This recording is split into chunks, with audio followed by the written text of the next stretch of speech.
धुंध से घिरे एक छोटे से काल्पनिक कस्बे महुआंगर के किनारे स्थित मानसिक चिकित्सालय, जिसे लोग पागलखाने के नाम से जानते थे, अपनी डरावनी कहानियों के लिए मशहूर था। टूटे फूटे दरवाजे, सीलन भरी दीवारें और दूर दूर तक फैली खामोशी।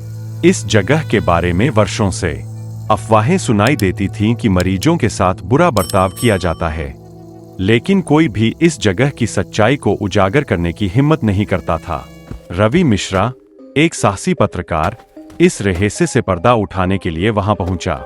उसे अस्पताल प्रबंधन से अनुमति मिली थी कि वह मरीजों से बातचीत कर सके और उनकी हालत पर रिपोर्ट तैयार करे। पागल खाने के बड़े गेट को पार करते ही रवि का सामना एक अजीब सी खामोशी से हुआ।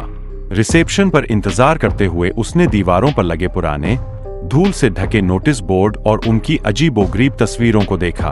तभी एक लंबा, गंभीर चेहरा लिए आदमी उसके सामने आया। आप पत्रकार रवि मिश्रा है ना?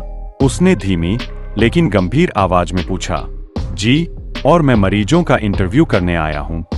रवि ने अपना पहचान पत्र और अनुमति पत्र दिखाते हुए कहा। मैं यहाँ का वार्डन हूं, उस आदमी ने जवाब दिया। आपको हमारी कुछ सख्त नियमों का पालन करना होगा।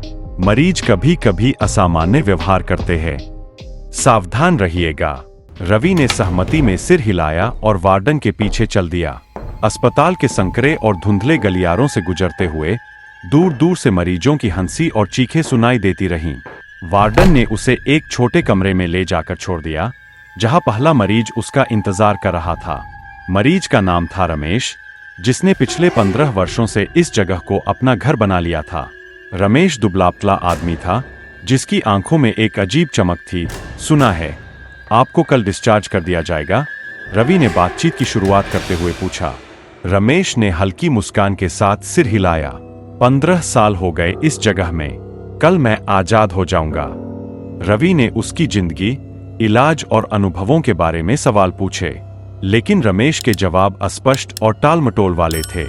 बातचीत खत्म होने को थी, तभी रमेश ने रवि की ओर झुकते हुए धीमी आवाज में कहा, मैं कभी यहां वापस नहीं आऊंगा और आप भी मत आइएगा।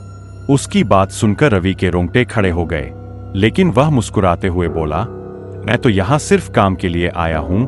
रमेश ने कोई जवाब नहीं दिया, वह बस चुपचाप उठकर बाहर चला गया।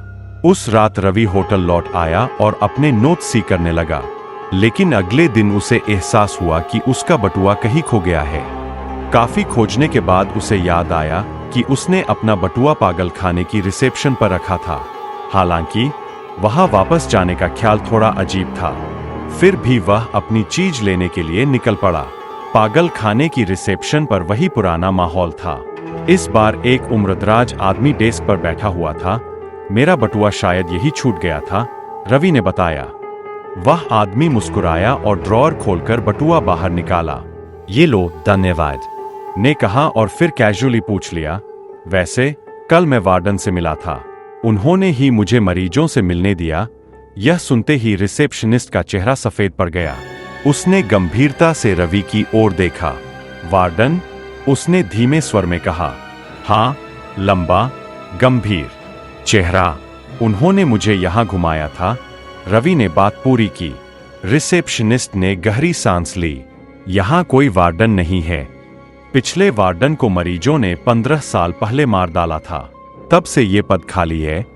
रवि के हाथों से बटुआ गिरते गिरते बचा। वह वहां से बिना कुछ कहे तेजी से बाहर निकल गया। उसकी गाड़ी में बैठे बैठे उसे रमेश की आखिरी बात याद आई, मैं कभी यहां वापस नहीं आऊंगा और आप भी मत आइएगा।